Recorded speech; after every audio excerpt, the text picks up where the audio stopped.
نے دیکھے دشت طیبہ چھوڑ کر۔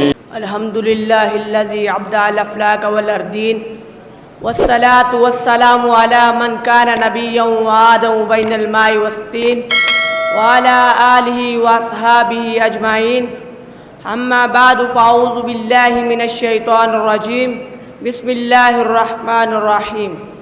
قال اللہ تبارک و تعالی فی القرآن المجید والفرقان الحمید، والذین یبیتون لربہم سجدا وقیاما، صدق اللہ العظیم وصدق رسولہ النبی الکریم الامین الرؤوف الرحیم۔ حمد و ثنا کے بعد نہایت واجب القدر میرے اساتذہ کرام اور میرے ہم مکتب ساتھیوں، السلام علیکم ورحمۃ اللہ وبرکاتہ۔ سامعین محترم، جیسا کہ میں نے آپ حضرات کے سامنے قرآن مجید فرقان حمید میں سے ایک آیت مقدسہ پڑھنے کا شرف حاصل کیا ہے، جس میں اللہ تبارک و تعالیٰ فرماتا ہے والذین یبیتون لربہم سجدا وقیاما، اور وہ لوگ جو گزار دیتے ہیں اپنی راتیں اپنے رب کی بارگاہ میں سجدے کرتے ہوئے اور قیام کرتے ہوئے۔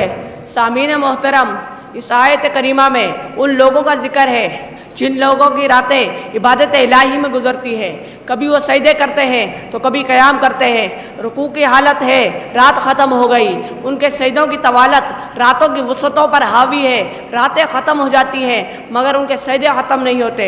سامعین محترم، حدیث قدسی میں ہے کہ اللہ تبارک و تعالیٰ فرماتا ہے یتقرب الی عبدی بالنوافل فکنت سمعہ الذی یسمع بہ وکنت بصرہ الذی یبصر بہ وکنت یدہ التی یبطش بہا۔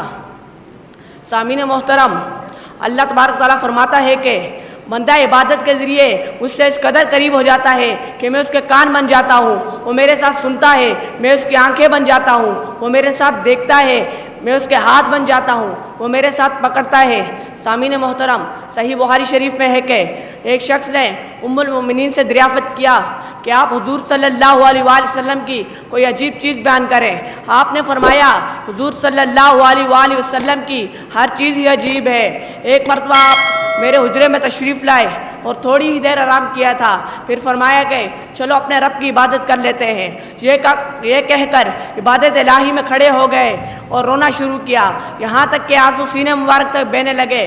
پھر رکوع کیا اور رکوع میں یہی حالت رہی رونے کی، یہاں تک کہ حضرت بلال نے فجر کی اذان پڑھی اور حضرت عائشہ فرماتی ہیں کہ میں نے سوال کیا، میں نے عرض کی یا رسول اللہ آپ اتنا کیوں روئے، حالانکہ آپ معصوم ہے، گناہ کا سوال ہی پیدا نہیں ہوتا۔ آپ صلی اللہ علیہ وآلہ وسلم نے فرمایا کیا میں شکر گزار نہ بنوں، حالانکہ آج مجھ پر یہ آیت مقدسہ نازل ہوئی ہے ان فی خلق السماوات والارض۔ سامعین محترم، ایک مجنو ایک نمازی کے آگے سے گزر جاتا ہے اور نمازی نماز توڑ کر مجنو کو دو چار تھپڑ رسید کر دیتا ہے اور کہتا ہے کیا تم نے دیکھا نہیں میں نماز پڑھ رہا تھا؟ مجنو کہتا ہے حضرت مجھ سے غلطی ہو گئی، میں نے آپ کو نہیں دیکھا۔ نمازی کہتا ہے کیوں نہیں دیکھا؟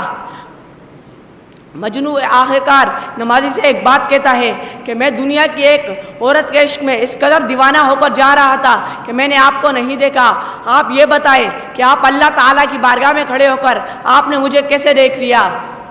مجنو کہتا ہے ان العبد یناجی ربہ فی الصلاۃ، بے شک آدمی نماز میں اللہ تبارک و تعالیٰ سے راز و نیاز کی باتیں کرتا ہے، کیا یہ ہے آپ کی نماز؟ سامعین محترم، میں اپنی تقریر کا اختتام اس شعر سے کرنا چاہوں گا۔